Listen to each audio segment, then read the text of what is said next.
machen wir das alle. Wir tauschen etwas unglaublich Wertvolles gegen etwas, das sich kostenlos anfühlt.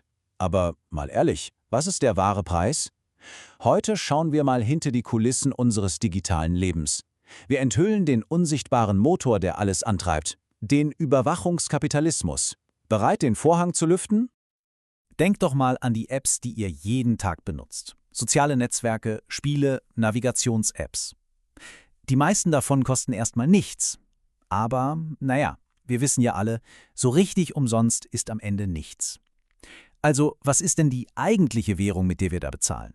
Nehmen wir mal ein ganz konkretes Beispiel. Schauen wir uns das mal mit einer Navi-App an. Die Dinger sind brillant, super praktisch und, wie gesagt, kostenlos. Du gibst dein Ziel ein und kriegst die beste Route. Klingt nach einem fairen Tausch, oder? Aber genau dieser Tausch hat eine versteckte Seite. Und die geht weit über die reine Navigation hinaus. Und genau hier liegt der Kern der Sache. Während die App dich leitet, zeichnet sie nicht nur deine Route auf, sondern auch, wie schnell du fährst, wo du anhältst, an welchen Geschäften du vorbeikommst. Jede einzelne Bewegung wird zu einem wertvollen Datenpunkt. Du bekommst also nicht nur eine Wegbeschreibung, du lieferst im Gegenzug eine super detaillierte Aufzeichnung deines Lebens. Dieser unsichtbare Datenstrom, das ist der eigentliche Schatz. Die Wissenschaftlerin Shoshana Zuboff hat dem Ganzen einen Namen gegeben, den Verhaltensüberschuss. Stellt euch das wie das neue Gold vor. Nur wird es eben nicht aus der Erde geschürft, sondern direkt aus unseren alltäglichen Erfahrungen. Das entscheidende Wort hier ist also Überschuss. Es geht nämlich nicht um die Daten, die eine App braucht, um überhaupt zu funktionieren. Es geht um all die zusätzlichen Daten, die ganz nebenbei und oft heimlich abgeschöpft werden. Jeder Klick, wie lange du dir ein Bild ansiehst, sogar die Art, wie du scrollst, all das wird gesammelt. Dieses Zitat ist so eindrücklich, weil es die ganze Denkweise dahinter entlarvt. Unsere persönlichsten Momente, unsere Freuden, Sorgen, Routinen werden einfach nicht mehr als privat angesehen.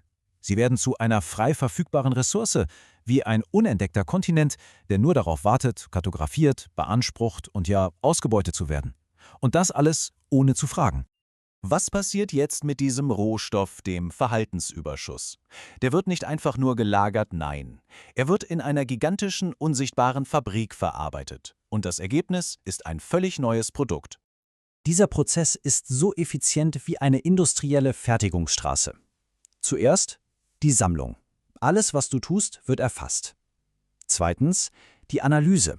Leistungsstarke KIs durchforsten diesen Datenberg und finden Muster, von denen wir selbst gar nichts ahnen. Und der letzte Schritt ist die eigentliche Magie, oder besser gesagt, das eigentliche Geschäft. Die Vorhersage. Aus unseren vergangenen Handlungen wird unsere Zukunft berechnet. Das ist eine super wichtige Unterscheidung. Wenn Unternehmen wie Google oder Meta sagen, wir verkaufen eure Daten nicht, dann ist das technisch gesehen sogar korrekt. Sie verkaufen etwas viel, viel Wertvolleres. Die fast sichere Gewissheit, was du als nächstes kaufen, anklicken oder vielleicht sogar wählen wirst. Um sich mal die Dimensionen klarzumachen, hier eine Zahl. Ein internes Facebook-Dokument hat enthüllt, dass deren Systeme 6 Millionen Verhaltensvorhersagen erstellen. Pro Sekunde. Lasst das mal kurz sacken. In der Zeit, in der ihr blinzelt, hat das System Tausende von Vorhersagen darüber getroffen, was Menschen als nächstes tun werden. Das ist keine kleine Werkstatt mehr, das ist eine globale Verhaltensfabrik. Und wer kauft diese ganzen Vorhersagen? Es sind eben nicht nur Werbetreibende. Da ist ein riesiger neuer Markt entstanden, auf dem Wetten auf unser zukünftiges Verhalten gehandelt werden. Und die Anwendungsbereiche, die werden euch überraschen. Hier sind nur ein paar Beispiele. Nehmen wir die Politik. Schon 2012 wurden für unentschlossene Wähler sogenannte Überzeugungswerte berechnet, um sie dann mit maßgeschneiderten Botschaften zu bombardieren.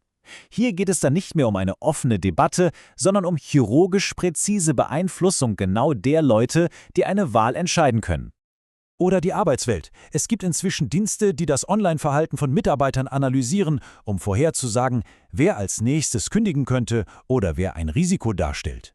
Wolltet ihr, dass euer Chef eine solche Vorhersage über euch kauft? Und das Ganze verbindet die digitale mit der physischen Welt. Euer Auto weiß, wohin ihr fahrt. Diese Information kann verkauft werden, damit euch ein Café auf dem Weg ein Sonderangebot aufs Handy schickt.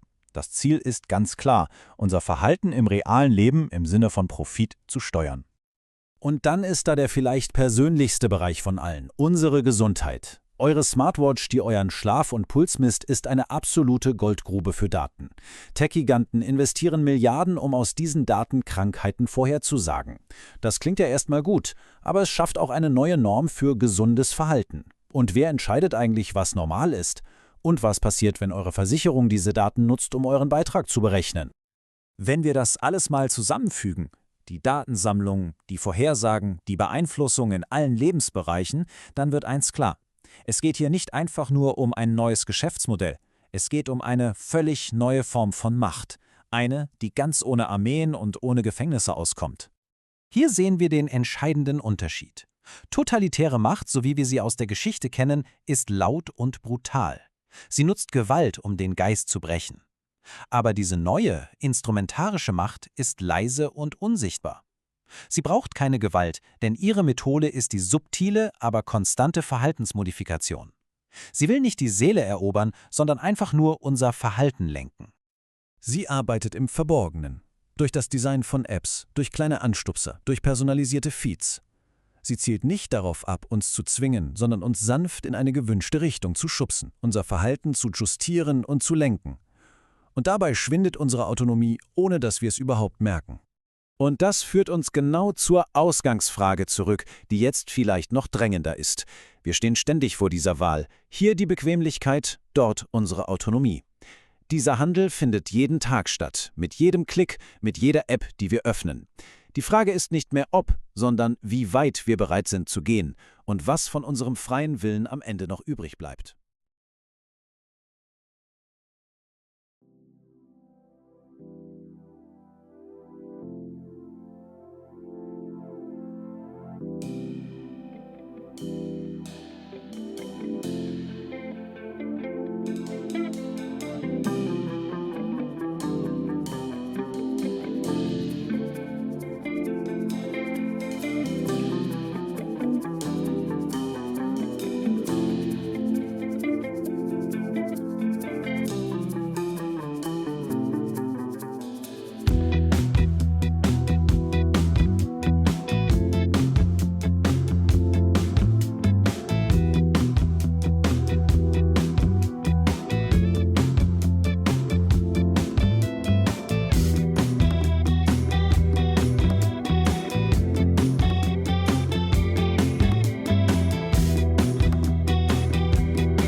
Danke fürs Zuschauen.